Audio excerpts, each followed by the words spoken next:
I was only half joking about talking to you about the subatomic reality of the doctrine. There was a tweet I saw about a month and a half ago that when I read it, I went, oh, this has got resurrection or ascension written all over it. So I started working on it from there.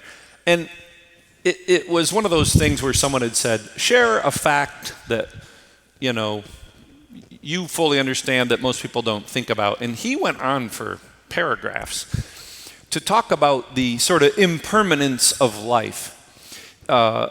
He started with this idea that at the atomic level, we're a different person about every 10 years. And like the cells that make up your stomach lining change every 5 days. Like he went right down the list, liver and skin, and you are an entirely different collection of matter every 10 years. Your skeleton every 10 years. He went right down this whole list. And I want to read to you how this ended, because I thought it was funny. Built from borrowed atoms, here for a fifth of a second on a cosmic calendar. So he took the whole existence of time and people and then basically said that you show up in the last fifth of a second of that cosmic year. That ends in permanent silence, right? So built from borrowed atoms, here for a fifth of a second, that ends in permanent silence. Anyway, hope your Tuesday's going well.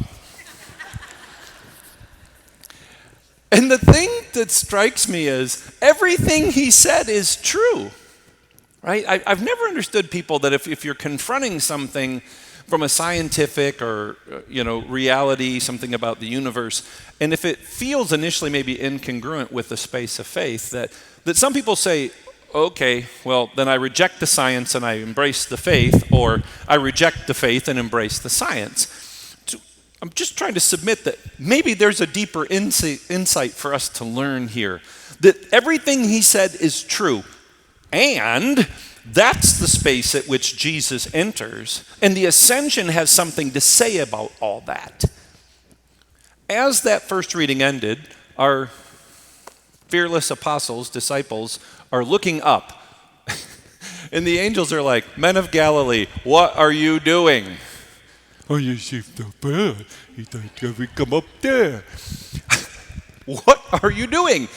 That's not where he is. That's all they're trying to get them to see.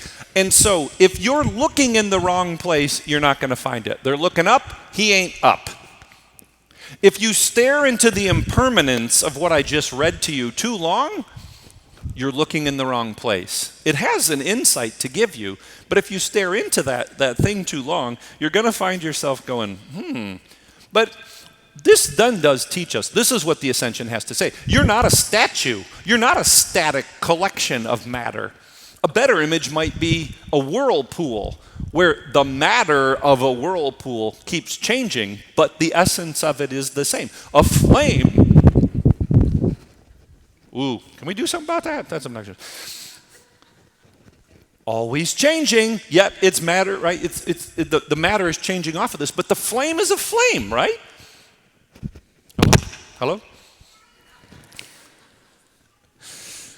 Once we accept that in terms of the matter at which we are, then we realize that Jesus has brought himself right into this same space. And so then that image of what are you looking for?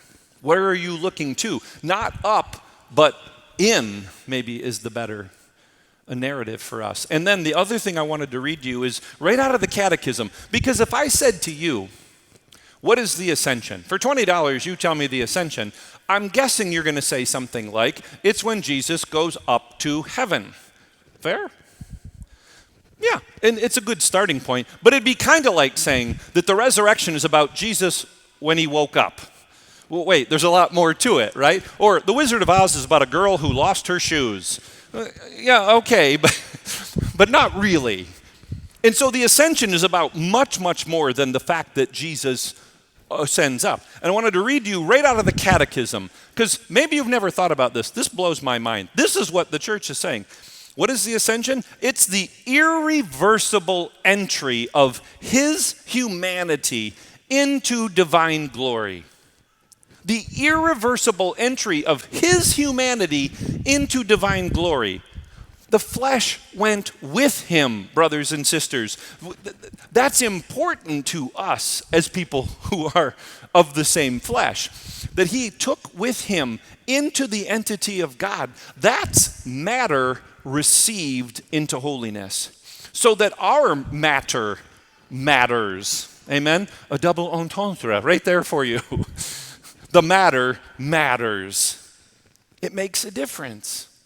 And so then we find ourselves, the next logical question, I think, or maybe the last logical question is, great, then where is he now?